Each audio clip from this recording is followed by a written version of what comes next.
If you tune into my broadcast every week, then you're used to hearing me declare my personal motto. You probably know it by heart. In fact, let's say it together. Know yourself, be yourself, love yourself. Yes. And today I want to focus on loving yourself. This topic right here is dear to my heart. See, for a good portion of my life, my adolescent years, even part of my young adult years, I did not fully love myself. I wouldn't say I didn't love myself at all. I just didn't fully, or I didn't love myself wholeheartedly. When you don't think much of yourself, when you spend so much time comparing yourself to others, belittling yourself, it's painful. So again, this topic is very important to me. And it is my desire, it is my prayer that as I continue on this journey, and as God continues to provide me with platforms to speak, that I will be able to inspire everyone who is listening to truly love themselves if they don't already. As I just mentioned, I didn't always fully love myself. See, I didn't like how I looked for one. Why was that? Why didn't I just accept me for me, huh? Why did I have such a problem with the way I looked? Because of the world we live in. Because of society's standards of beauty. Growing up, I was indirectly taught that those who were considered beautiful had to have certain features. For example, one of those features was having long hair.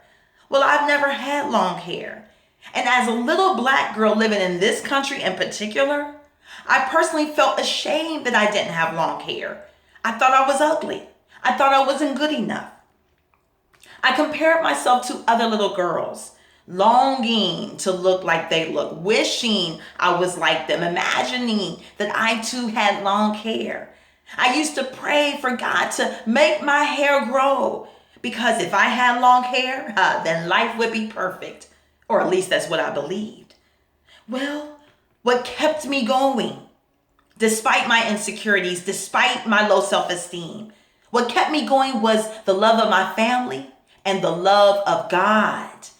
My intimate relationship with God has been my saving grace because in time, God opened my eyes to see that He made absolutely no mistakes when He created me.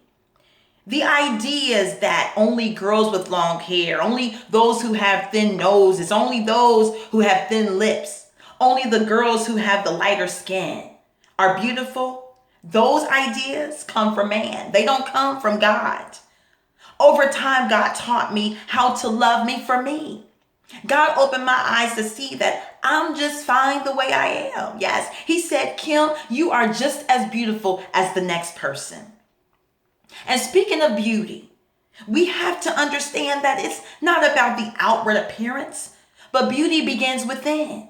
Now, I know some people may say, well, that's just a cliche, but no, it's God's truth. 1 Peter chapter 3, verses 3 and 4 say this. Don't be concerned about the outward beauty of fancy hairstyles, expensive jewelry, or beautiful clothes. You should clothe yourselves instead with the beauty that comes from within. The unfading beauty of a gentle and quiet spirit, which is so precious to God. Now, these verses are not saying that we should not look nice, no, but our focus should begin within. A person can be considered the most beautiful person in the world, according to society's standards, but have an ugly attitude. That same person may have a hateful heart, no reverence for God. To the natural eye, that person is beautiful, in fact, perfect, but God sees something else. It reminds me of what God told the prophet Samuel when he was about to anoint the wrong person as the next king. In 1 Samuel 16 and 7, it says, but the Lord said to Samuel, don't judge by his appearance or height, for I have rejected him.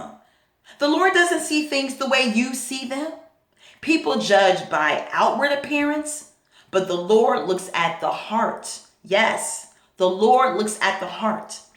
So, ladies and gentlemen, my brothers, my sisters in Christ, remember, beauty begins within, and it begins with a surrendered heart to God. See, when we surrender our hearts to God, He transforms us on the inside. He makes us new. And as we mature inwardly, we become more and more like God. We become more loving. We become kinder. We become more considerate of others. We become more forgiving. We become more understanding. We bring peace to any given situation because we have the greater one living on the inside. God and only God makes us beautiful. Remember that. God and only God shows us how to love others, and how to love ourselves.